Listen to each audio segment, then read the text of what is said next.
Welcome to 12 Gauge Investigative True Crime Channel. Here we speak on the education, the understanding of the crime, and deep diving into the mind of the afflicted.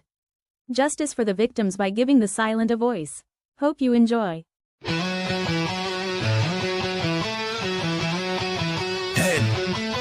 In a world where shadows speak and silence kills, we chase the truth through blood-soaked hills. Crime scenes cold, but the trail stays hot.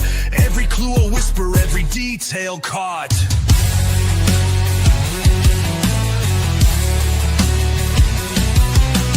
Killers lurking, predators hide, but justice walks with us side by side.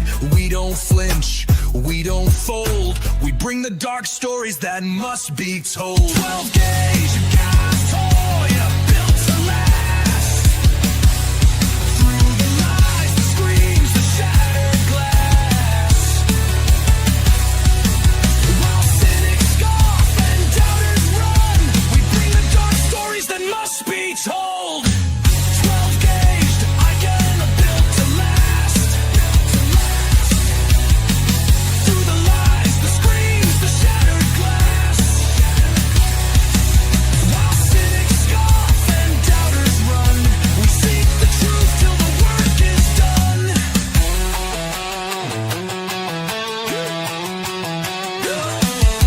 We dig deep in the minds of the cruel, expose every motive, every tool. From courtroom drama to midnight trails, the guilty sweat when the facts unveil. 12 gauge, the line is drawn. For the victims lost and the voices gone. Crime killers, the scars they leave. We bring the truth, we don't deceive. Where justice is sought and silence is the enemy. This is 12 gauge Evdokin. Welcome to the hunt.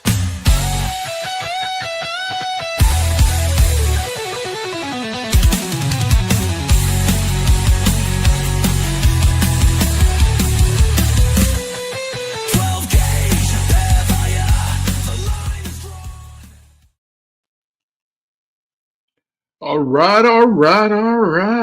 How's everybody doing on this Saturday afternoon, August 2nd, 2025? Hope everybody's doing okay.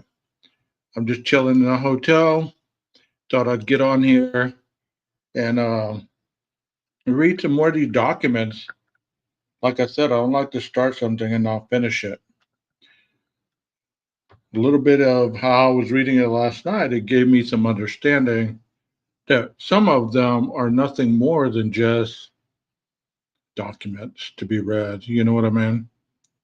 Texas, how you doing, buddy? Rondi Potter, how are you?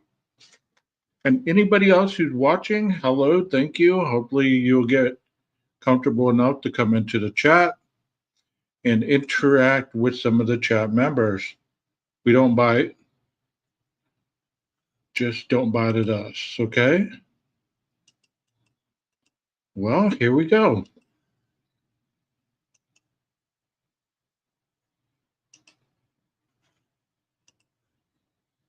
Man, I haven't been in a hotel room where it smelled so clean in a long time. Even on vacation, I wasn't in hotels that just smelled this freaking clean. You know, the kind of clean that you walk in and you just smell that, the cleaning solution, you smell the bleach, you smell all that stuff. That's what it smelled like the moment you walked into this hotel. And I was like, damn, I was staying at 5-star hotels on the trip and they weren't as good as this. You know what I'm saying? Let me move out of the way and let you see the bed as much as you can see with my big back body ass. That's where your boy's gonna be crashing tonight. And they do have a nice little decor, lime green. So I'll be able to, just kind of reload. I'm in the good big city of San Angelo, Texas. Have you ever been there?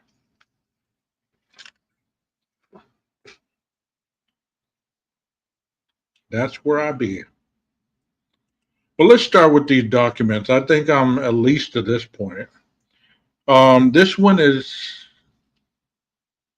Roger Lanier.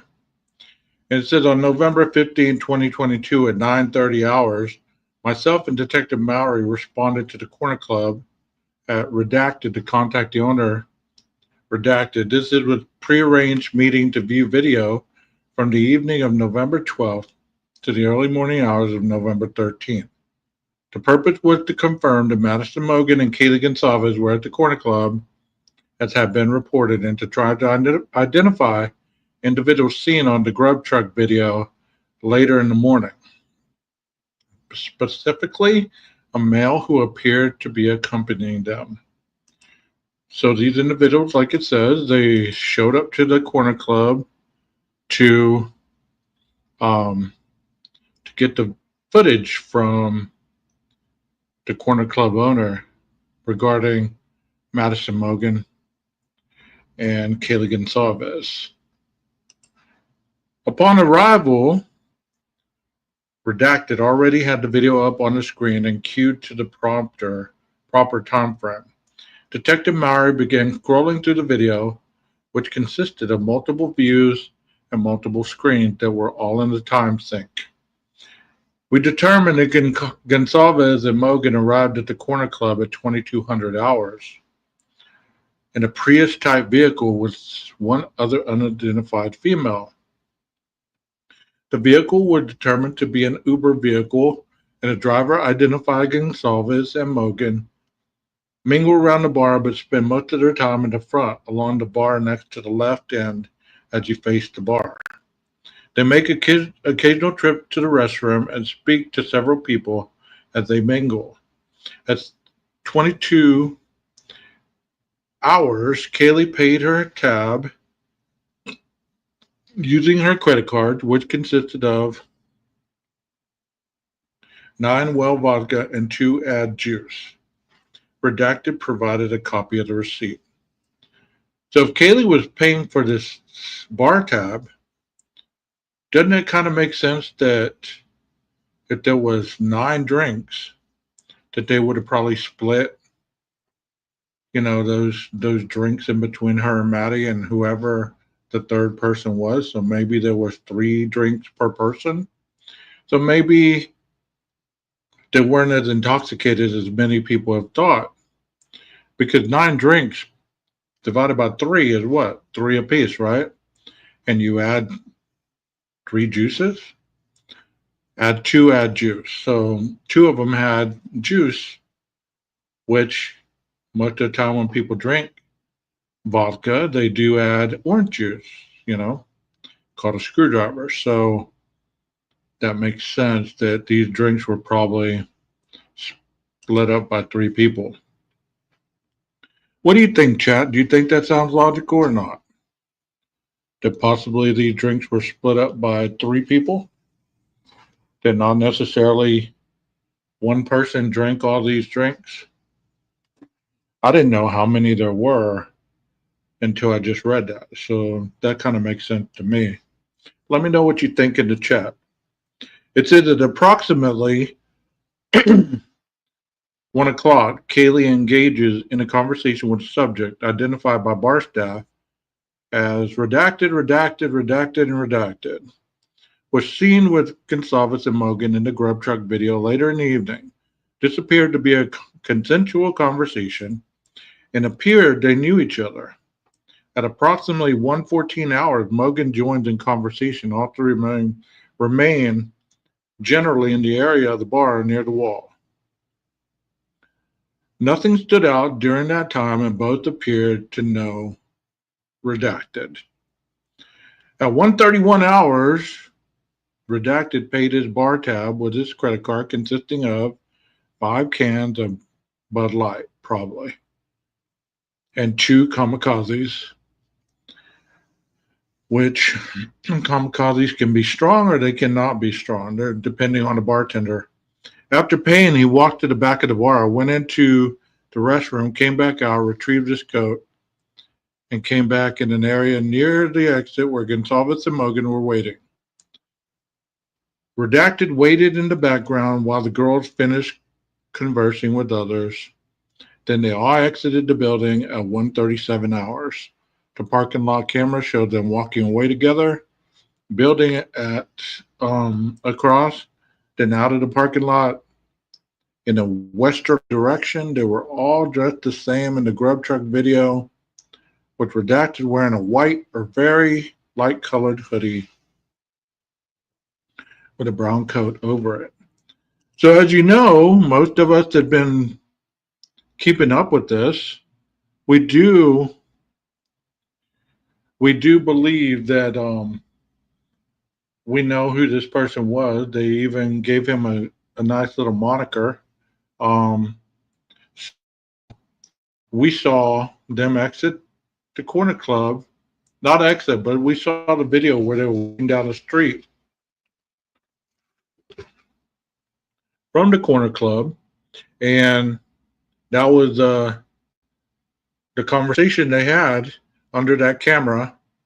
And then we later see them on a Twitch camera crossing the street, going toward the grub truck, ordering food, waiting for food, greeting people as they met them in front of the grub truck until they got their food and left. Jack Showalter went a different direction. The girls apparently got into a dark colored sedan, as the paperwork said last night. And also, they were planning on going to some kind of bar called Alley Bar or something like that, as the document stated. So they didn't go to the bar; they went home. So, what's up, Farrah? How are you doing? And you say, I don't think one person drank all the drinks. Correct. Toxicology results say none of the Idaho 4 had any signs, any drugs in their system, just some alcohol. Yep. So that is theoretically, if you use your brain and your analytical skills and thinking, you do realize that 3 go in, 9 drinks are ordered, 2 of them are served with juice, 1 of them straight. 3 people drink 3 drinks of vodka or 3 screwdrivers apiece. You're going to get a good little tickler. You might be intoxicated. You depends on how often you drink those drinks. You know what I mean? So, hey, Kel, thank you for being here. It said, while reviewing the video, we also recognized Redacted, who was reported to be Gonsalves' ex-boyfriend. We did not track his movements in the video, but he appeared to spend most of his time at the opposite end of the business, seated with several other males. At one point, there appeared to be a brief interaction with Gonsalves that looked cordial and in passing. Redacted left at 1:51 hours with 2 other males. I could be a smartass and be like, oh, it's a D, so that must say Dylan underneath there. Dylan left at 1:51 hours with 2 other males. So only you can visualize who that D person is, leaving at 1:51 hours with 2 other males. Also noticed in the video was a subject seen in the grub truck video. I recognized him because of his unique sweater and long hair and beard. So this was the Charlie Brown sweater that the individual was wearing that worked at Dutch Brothers. The one with the beard that picked up the girl over his head and was there talking with that one blonde-haired girl with the white coat, the white puffy coat with the kind of rabbit fur around the hood. He was talking with her, lifting her up over, up in the air. And he also had another person around him. And that one dude, that bigger dude, whatever his name was, Joe Vito, I think. I believe he was there talking with them at one point. So, let me see what y'all are saying in the chat. Sip our will? That is the question. If they had anything to eat that day, too. Of course. Looking at every type of mistake or early interpretation of something. Hell, they'd have a field day with me, Queen of Edits. Yeah, I hear you. It makes you wonder how how many things that they actually get wrong that nobody catches. I can hear them speaking and tell you that they're not grammatically correct all the time. So it says also noticed in the video. Okay, I already read that. He was identified as something by bar staff. He checked out straight up midnight using a credit card in the name of something showing two micro tubs. I didn't notice any interaction between them and Gonsalves or Mogan. So he had said that Mogan bumped into him and he had made like a gesture of gross in the very beginning. So here they don't mention that because it's probably not relevant because it's hearsay at this point. Maddie's no longer around to verify it, and this gentleman can say anything he wants because there's nobody to verify exactly what he's saying. So therefore, it's probably not even relevant unless you want to make it relevant. A third subject who was seen in the Grub Truck video was also observed in the Corner Club, but we were not able to identify him. He is a stocky built white male with brown hair and facial hair wearing a brownish sweater. I did not observe any interaction between him and Gonsalves or Mogan.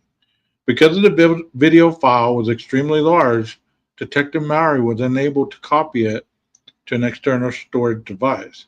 He left the business and Detective Mowry is working on obtaining a usable copy of the video for a closer review. That's the end of the report. And that is number 13. What do y'all think so far? Let's go to 14. I think this is not bad. But like I said, we know this stuff. It's not like, I don't know how reading all this stuff by other creators really is entertaining to their subs to the point that what are they really speaking on that is so miraculous in these documents? You get what I'm saying? What are they really finding that is so impressionable towards a corruption in the force or whatever many times people choose to use that kind of wording? This one is by Danny Vargas. This is supplemental narrative number 14. It says on November 14, 2022, I went to 1122 King Road with Sergeant Blaker to observe the scene. I walked through the house and around the outside of the residence along with other investigators looking for possible evidence. ISP investigators were on the scene, walking through for a second time looking for additional evidence. I walked around the south side of 1122 King Road, up the hill and along the fence line for Redacted Walenta.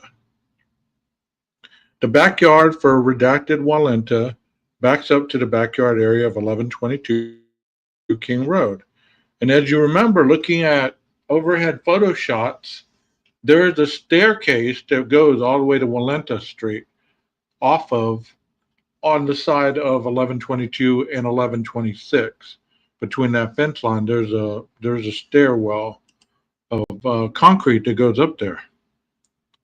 So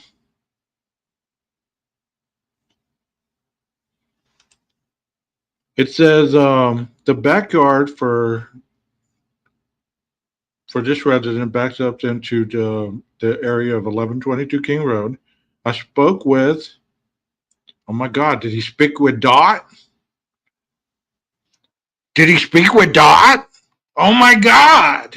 No, he did not. I don't know whose name that is, but it's redacted. At which he said I could. Redacted told me He was a person who previously called dispatch to provide information about what he observed. I told Redacted after looking over the area and through the residence on King Road, I would come back and get a statement from him. I did not locate anything of interest in the backyard of Redacted Walenta or on the hillside behind 1122 King Road. I walked into 1122 King Road and looked through the house with other investigators. So was this Dot? Was this Dot? No, it was not Dot. I can't do that kind of accent that Dot has, or I'd try. You know what I mean? The following 4 evidence items were collected by ISP. Badge number 3431, J. Talbot, inside 1122 King Road on November 14th, 2022, and turned over to me on the scene. ISP took pictures of the items and the places they were collected from. I booked the following items into MPD evidence. A copy of the evidence property receipt relating to these items is attached electronically to the case file. So, I've heard about this one. These are the items that were collected and taken pictures of for evidentiary purposes. Exhibit 5-7, rolled $2 bill located on the desk in front, second bedroom, northwest. So no telling whose $2 bill this was. And it was located on a desk in the front, second bedroom, northwest. So, before you go start saying that this was one of the roommates doing something with this $2 bill, think of the house and how it's set up, okay? If this is the front of the house, this is facing north. This is facing, well, that way is facing west. This way is facing east. And this way is facing south. So northwest would have been the front bedroom that's unoccupied. So to find a rolled up $2 bill in there would not be that big of a deal. Somebody was obviously doing cocaine or some kind of other drug. Or maybe they just rolled up the $2 bill and stuck it on the desk. You get what I'm saying? Hey, Chloe, how you doing?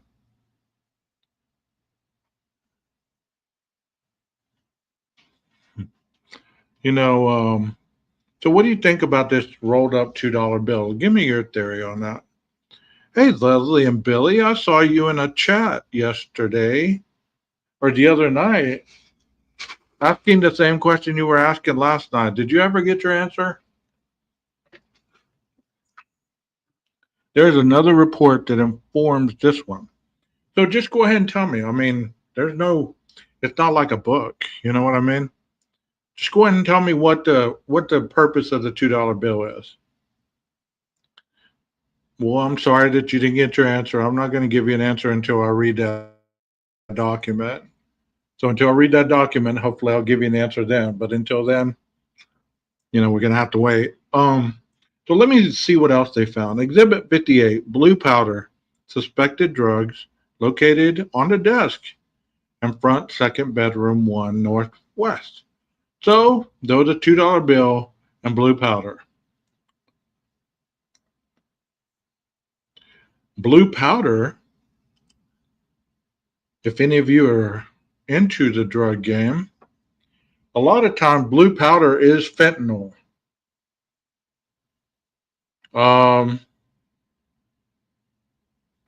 Somebody could have been snorting this blue powder. I know they have pink cocaine out there, but unless I'm wrong, blue powder would have been the fentanyl. I would say fentanyl. I don't know about Adderall. It was Xana's a friend saw Xana snort Adderall. Okay, so it was Adderall. My bad. It was Xana's a friend saw Xana snort Adderall on the night of the crimes, and Ethan took Adderall in pill form Blue powder in this case is low dose of Adderall. Oh, righty. Thank you for that.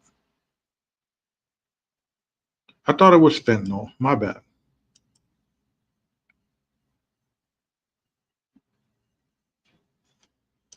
Okay, so I'm wrong. Thank you for clarifying that. Exhibit number 59, blood sample west wall, F2 living room. Exhibit 60, blood sample F3 bedroom 2, northwest wall. And these two walls are facing Xana and the room that Ethan was in as well. I spoke with the following people who live at Redacted Walenta. My conversations with the people and the redacted names were recorded and are attached electronically to the case file. And then it continues on. Redacted told me the following. He woke up a couple of times Saturday night. He looked out at the clock, saw it was 4:17 hours, and said after about 5 minutes of waking up, he heard a dog barking outside from the direction of 1122 King Road. Blank said he was going in and out of sleep, and after an hour, around 5 o'clock hours, he still heard the dog barking outside from the direction of 1122 King Road. Blank said his bedroom is on the far northeast side of Blank Walenta and is closest to the backyard of 1122 King Road. Blank said there was a motion light outside of his window and said if it turned on, he would have noticed it. Blank told me he has lived in this residence in January, has not heard the dog barking outside before in the middle of the night. So we have asked that question in this chat. Yeah, it makes sense now. Adderall does make sense. You're right. I appreciate y'all for that. I really do. You know, it showed that I can be wrong sometimes and man enough to admit it. You know what I mean? Well, let me ask you about this guy's testimony. So, do you believe that the dog was outside based on what he said? Do you believe that if the slider was open, was the dog going in and out, barking, trying to get help? Because, I mean, could he have possibly been barking for Jack? I mean, I'm speculating here, but think about this a little bit. Why would a dog sit there and bark so much if he was outside and the slider was open? He was obviously walking in and out. Does that not make sense or not?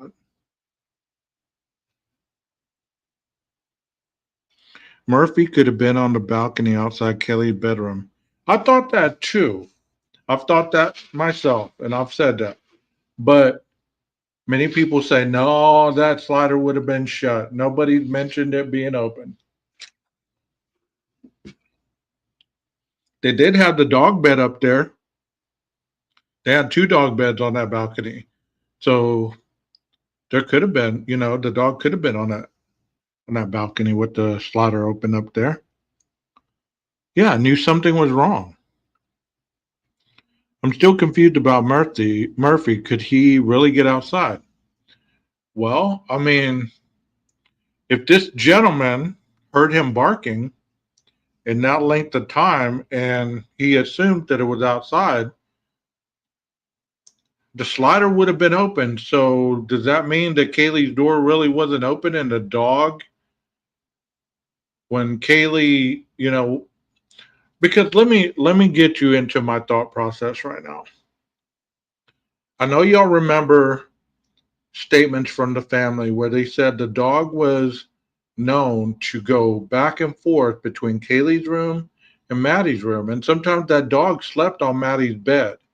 So that could have been a reason why those doors were open, so the dog could independently go from room to room. So nobody has ever said that I remember that Kaylee's room door was closed. If I'm wrong, y'all type it in the chat and let me know. Because I don't know if Kaylee could have left that slider open in her room and he could have been outside on that balcony. You know, we don't know. Because at 4 o'clock it sounded like she was playing with the dog. And I went over this in other videos, so that's why I'm rehashing what I'm saying. Is because I've thought that myself too. At 4 o'clock, what the sound that is being made supposedly of Kaylee playing with that dog. With the dog running across the room, was she, you know, playing with it, jumping on the bed, jumping off the bed? Is it running in and out the slider? What are the sounds that were heard that gave her the impression that the dog was being played with upstairs? Because the perpetrator wasn't in the residence until 4:08, 4:09. Based on the cameras that we've seen, he wasn't even in the area parked until after that time. So to hear this dog after the suspect left makes sense. It makes a lot of sense. But you also have to ask, okay, you want that question answered. Was the dog inside? It had to have been outside, because didn't Jack go to the pound to go pick him up the next morning? So he must have been wandering around somewhere outside and somebody took him to the pound. Or was he taken to the pound by the first responders? Help me out here, because that has no bearing on the murder whatsoever, but it does. People seem to focus on that a lot. So tell me what y'all think. Tell me what y'all think. I'm going to continue going. The next one says, I next spoke with blank blank. Blank told me on the 13th he woke up about 2:30 hours and left the house around 3. Blank said he had a blank extended training day and it lasted about 12 hours. Blank said he finished his extended training day around 1800 hours at Buffalo Wild Wings and arrived home about 1830 hours. Blank said he was with approximately 20 members and did not notice anyone who should have been there was not there. Blank did not remember hearing anything in particular when he woke up or left around 2:30 and 3 o'clock. Blank did not hear the dog barking. Okay.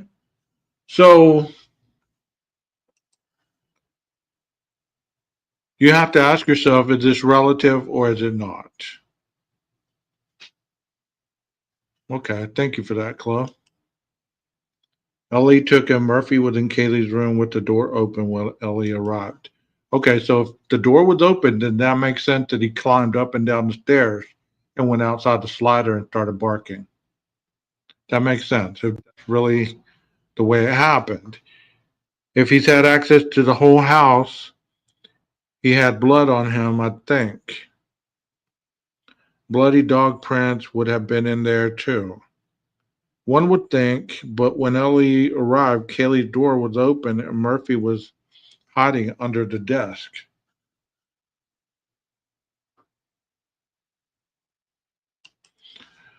I mean, that's something that people have always hung on to as well. They've always said, how come the dog didn't have any blood on him? Was the dog locked up until the killer left and then the killer opened the door and the dog followed him out? But that would mean that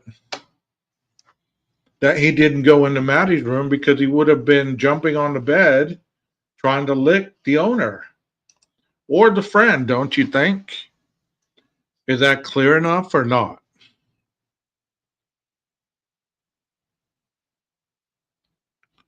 Okay. Thank you for that, Farrah. I next spoke with Blank. Blank told me he did not hear a dog barking at any point. Blank said he had been out at the bars the evening of the 12th and got home around 2:30. Blank said he sleeps with earplugs in. Blank said his sister Blank mentioned she saw Madison Mogan at some point at the corner club. Blank provided me with his sister's phone number. Danny Vargas, MPD 124.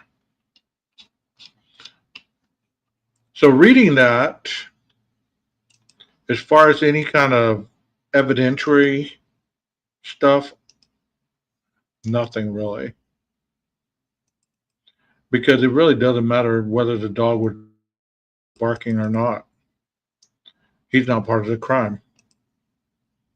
And I know people focus on these type of things, but like I said yesterday, not everything that is written is part of the crime.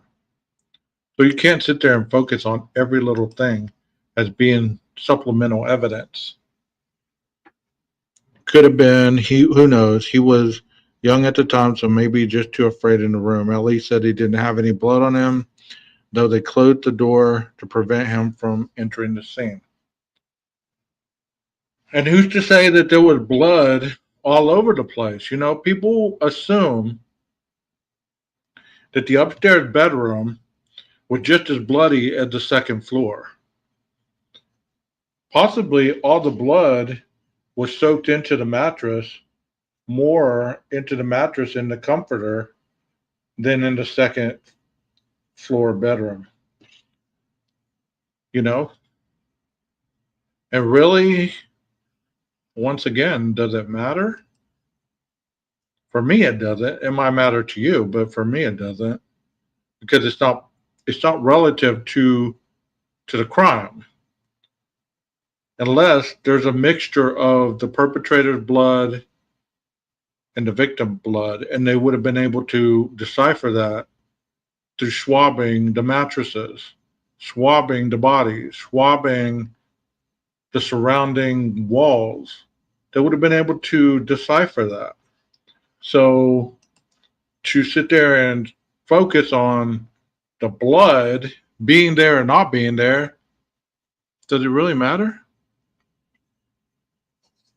Exactly, PKC. Welcome.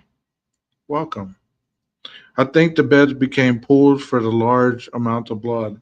And as we've always been told also by experts that talked about knife wounds, these knife wounds were not being governed by the heart beating. Chances are the heart was not beating at the time after a while, because the blood would have coagulated in the body and out the exit if there was exit wounds in the back part of the body. It would not been a spurting blood maybe early on because the heart was still beating. So if there was a stab wound and the heart was still beating, it makes sense that as the killer pulled it out, it would have splurred, it would have spurt all over the wall, all over the bed, whatever. But it's after a while that heart's going to stop beating. So there's no push in your arteries or your veins or anything. There's nothing going to come out, because that's what the heart does. So to have that visualization to say that there should have been blood spatter everywhere and the killer would have had it all over him and all this stuff is fictional. It's fictional, because once that heart stopped beating, stopped pumping, and you can stab a body 100 times, and unless the redaction of the knife out of the body grabs some blood and some muscle and tissue, and you jerking it out slings it on the wall, there's not going to be projectile. Chances are there's going to be droplets by the bed. There's going to be droplets on the bed. There's going to be droplets on the comforter. Yeah, I agree with that, Farah. I agree with that, because he was the closest to that back wall, and that back wall had more blood coming out of the residence. I agree with that. So do you agree with my summation of what I just said about the blood? If you don't agree, that's fine. But everything that I've heard about stab wounds, they decipher that based on the beating of the heart. So if the heart stopped beating, there's no projectile. I mean, he didn't shoot them. He stabbed them. So if there would have been a gunshot, then it would have been different, because gunshots leave different wound openings and endings. So tell me what you think about my summation of what I just said about the knife wounds. This is supplemental narrative number 15, Aaron Morris. It said that on 11/15/2022, blank and blank came to the Moscow PD substation to speak with Officer Rubczynski and I regarding an incident possibly related to the homicide that occurred on 11/13/2022. They stated that on 10/21/2022, an unidentified male, white male, came into the women's center and asked to speak to someone. Blank spoke to the male. She stated that he asked for snacks and appeared to be under the influence. She stated the interaction only lasted about 5 minutes. Blank stated the male said he had a female friend who was in an abusive relationship. The male stated he was afraid the female would be hurt by her boyfriend and was also afraid he would hurt the boyfriend due to the abusive behavior. I asked both blank and blank if they had any contacts with any of the victims. They said they did not, and they did not have any of their contacts documented. On 11/15/22, at approximately 11:50 hours, blank blank came into the substation to speak to me. I was told by Corporal Payne blank went to Gritman on 11/13/22 to seek medical care for cuts on his hand. I asked blank what happened to his hand. He stated on 11/12/2022 at around 2000 hours, he cut his hand attempting to cut chicken for a sandwich.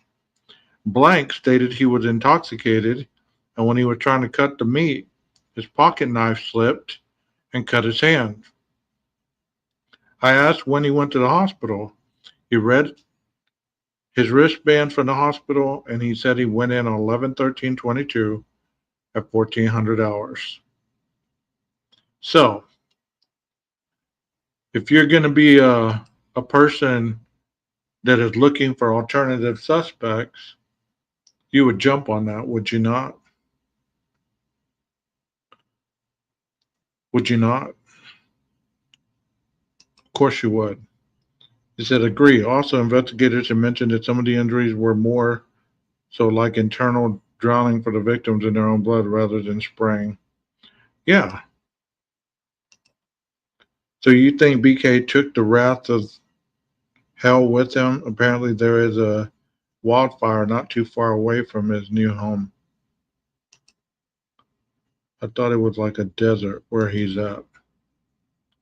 So obviously they interviewed this guy because, he had a cut on his hand.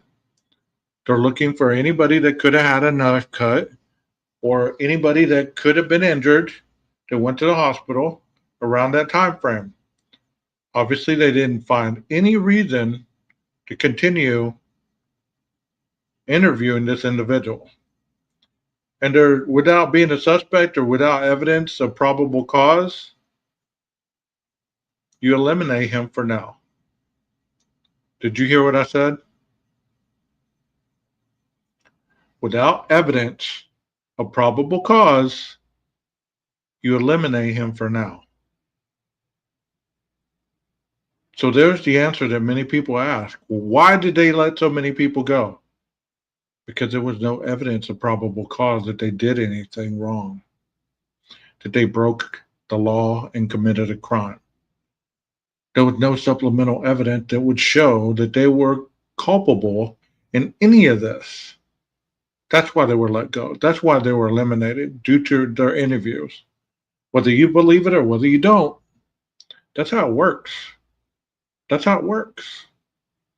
On 11/15/2022, at approximately 11:50 hours, blank and blank came into the substation to speak to me. I was told by Corporal Payne, blank went to the Gritman. Did I already read that? Sorry about that. Blank told me he lived at the blank house. The laceration went on his right hand. He sent me a photograph of the injury and attached it to the case. I asked blank if he knew any of the victims. He stated he had been He had seen Ethan 2 times at parties but did not know any of the females. He said blank's sister house was blank. He said it was a national standard, but he had friends from multiple sororities. So you can see how they're interviewing him and checking his answers out. You know, that's how it works. That's how an investigation works. You don't continue asking questions to death. Because once you got an answer, you don't sit there and assume that everybody's lying to you as a police officer. Because, like I said, without evidence of probable cause or a crime being committed, you can't do anything anyways. So think about that a minute. Blank ran through his weekend from Saturday morning. He stated he slept in Saturday morning, 11/12/22, and woke up around 9:30. Blank said he went to the tree house, which was blank outhouse located at blank Taylor Avenue. He said he spent the whole day there watching the game. He said he left the treehouse at around 19:30 hours and went back to blank Elm Street. He said he was drinking all night and finally went to bed on 11/13/2022 at around 4 hours or 4 a.m. He provided me his phone number. Officer Rosinski talked to this individual later at the treehouse. Redacted said he and Redacted were walking down the stairs at the blank house when blank missed a step and fell into the window. Blank said at the time neither he or blank saw any blood. Blank said blank was cutting chicken and he saw the injury. According to blank was extremely intoxicated and thought he cut his hand while cutting the chicken, but blank believed he cut it on the glass. Is that suspicious? Or is that drunk people not being able to recall what the hell they did? Can y'all answer me that in the chat? What do you believe about that? Do you believe that it's drunk people not recalling things, or do you think it's people trying to hide things from the police?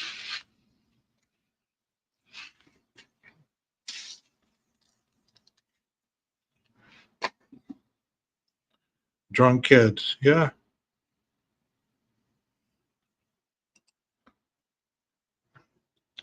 Blank said he was willing to sign a consent form for medical records if we needed them. He said he could not remember if he cut his hand on the window or with the knife. He said his friend told him to go to the hospital to make sure there was no glass in his hands. I went with him to the blank house. He showed me the window they found broken. I photographed the window and attached it to the case. So there you go. No probable cause, no evidence to support it. So you kind of cross that one out, but you keep it in the back of your mind to say, well, let's keep that one just in case we need to follow up on it. On 11/16/2022, I responded to the residents at blank Main Street. A person of interest, Redacted, lived at Redacted. I confirmed Redacted lived at the unit alone. They said they did offer free internet service to tenants through blank. I said they could not see who used the service. I asked blank if any of their tenants tried to get out of their leases recently. They said no. They said Redacted started his lease on 7/18/22. The employee remembered blank because his father was adamant on getting him the apartment. I responded to blank to see if blank utilized the internet service they provided. The employee gave me the paper with all the tenants from Queen Road. They used it. Blank did not use the service. On 11/16/2022, I was asked to follow up on individuals connected to the victims or people of interest. So he's narrowing it down to follow up on individuals that are connected to the victims or people of interest that they've identified that they need to continue to question a little deeper. The name provided were blank. I called the Dean of Students office for phone numbers for blank, blank, blank. I called blank first, who stated he was at his home in Boise. Blank and blank stated they lived together in Meridian. I passed the information on to Corporal Barrett. Also TLO'd blank and blank. I got a number for blank and called him. He provided his home address in Boise and said he was willing to speak with detectives. I forwarded that information as well to his TLO of blank to Corporal Payne and Captain Barrett. On 11/16/2022, blank, blank, and blank, blank from the DOS office came to the substation, stated he had information regarding the homicides. Blank first stated the DOS office had a debrief to check in on everyone. Blank said blank blank name was brought up. He said it got him thinking because blank had a recent care report put in on him.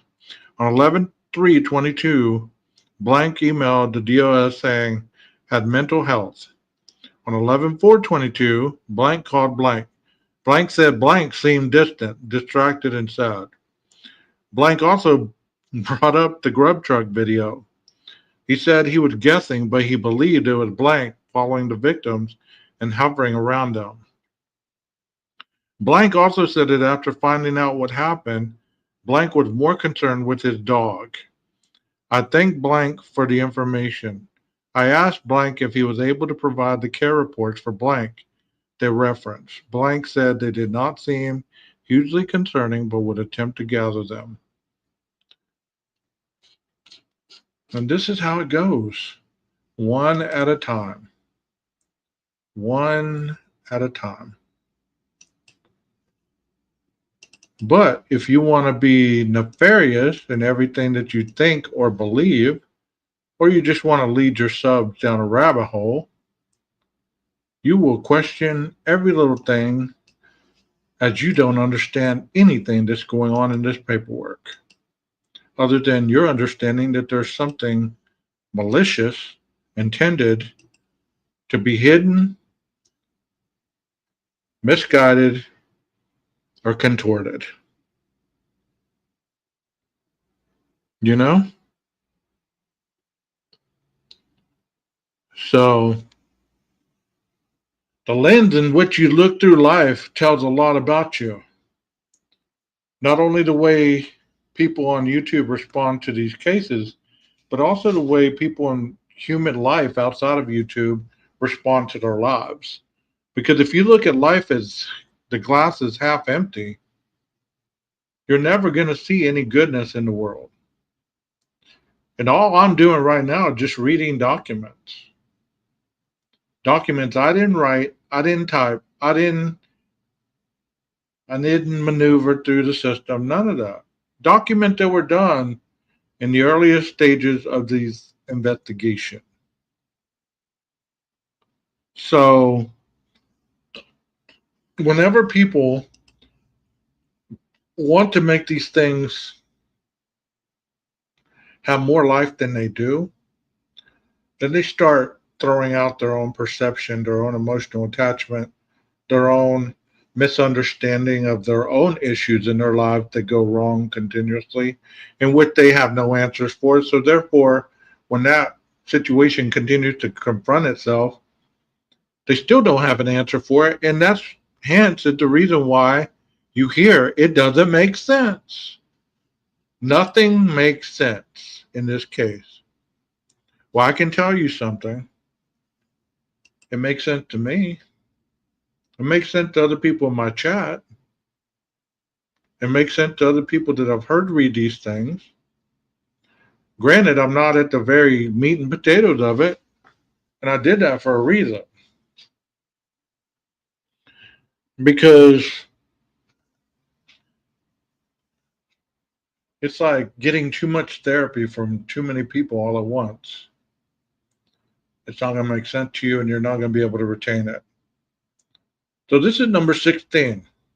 This is John Lawrence. It says on 11/15/22, when I arrived at work, I had several voicemails on my desk phone. I began reviewing the voicemails. Most of the voicemails were tips on the current homicide investigation.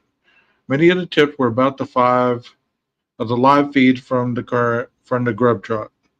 Throughout the day, I fielded several other calls from people with possible information they believe may be the importance of the investigation. I read the, I received a call from blank, blank, blank, blank. They told me she was at the corner club with the two of the victims, Madison and Kaylee, the night prior to the murders. She told me there was a college age male known by Madison and told me the male was wearing a black and white flannel shirt with a black shirt underneath that had writing in white letters that said antisocial. Blank said, Blank told me the college age male who has been identified as blank was acting creepy. Another creeper. She said he was not engaging people in conversation and he was just staring at the girls in the group she was with. Blank told me Blank had been grabbing girls by the butt and being handsy, and said she confronted Blank and told him to stop touching girls inappropriately or she would have him kicked out of the bar. At one point, Madison introduced her Blank to Blank and told her she knew him. Blank said she let her guard down a little bit when it came to Blank and was later told by Madison that she only knew Blank through a class and a group project in which they had worked on together. Blank said a short time later, Blank was kicked out of the bar. And this is interesting because at the very beginning of this case, we were told that somebody was kicked out of the bar. A lot of people thought it was Brian because supposedly this individual was acting creepy too. So, you know, now we know that whoever this was actually was kicked out. A short time later, I took a call from blank, blank. Blank and blank told me he works at the blank. Blank said she was a regular customer by the name of blank, blank, who comes in almost every day. Blank told blank makes everyone feel insecure because of the way he acts and the dark things he says. Blank told me that blank lives in the area of the homicides. I looked up blank number in Spillman and it shows an address in Conestoga. Has had numerous involvements with MPD over the last 2 decades, some of which relate to possible mental health issues. And that's the end of that one. So I've gone an hour. That's what I usually try to do with the documents is go about an hour. I wish I could really go longer, but to me it's not as interesting as it possibly is to you. You get what I'm saying? I don't make it as interesting because there's not much there. Just reporting of certain things that are stated by these investigators or by these officers. You know? But I think I'm going to get off here for a while, and I might show a movie later on Discord. So if you'd like to join me about 8:30ish, come on over to Discord and look for the link. Tell me what you think of the way the documents are going. I mean, it's going to take a while.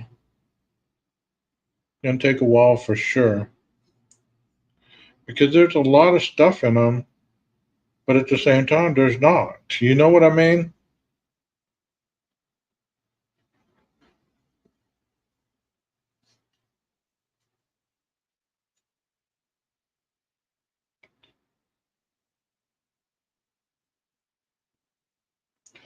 Does that make sense? You got to try to finish your yard, but if you can, you will. That's fine. There's other reports much more interesting, like the DD driver one. What document is that? Give me the number. That way I can skip to these. It says, thanks, 12, 92 years old neighbor wants to go play bingo. Woohoo. Go have fun. Go win some money. I will definitely be there. I've had a day from hell, and I don't want to be alone. Well, I'm sorry to hear that. I will put that link in the general chat. And just like last night, just click watch, enter voice chat, and we will start up and crank it up. Probably about 8:30 Central Time. Yeah, they pay money, Rondi, so you might walk out of there with some cash. But for the rest of you, I hope that you're really enjoying this. Um, like I said, it's not really enjoyable to me because it's something that is already done. I'm not looking for anything nefarious in these documents other than to say, okay, well, that has nothing to do with it. Why is that being brought out as something of importance? Because there's no probable cause, there's no evidence to support it. How would it be even relevant to the case? But that's just my thinking. You know what I mean? I would have to find the number of the document. There's actually two write ups of the DD driver. It would take me some time. Yeah, just type it in the comments whenever you find that and I'll look it up. I'm fixing to try and finish. I'll be there if I get done. Well, take your time, Texas. I'm going to go take a nap, brother. It's been a long day. I had a lot of stuff going on. But the rest of you, stay safe out there. Continue to do the right thing. And hopefully later I'll see you in Discord. Maestro, cue that music.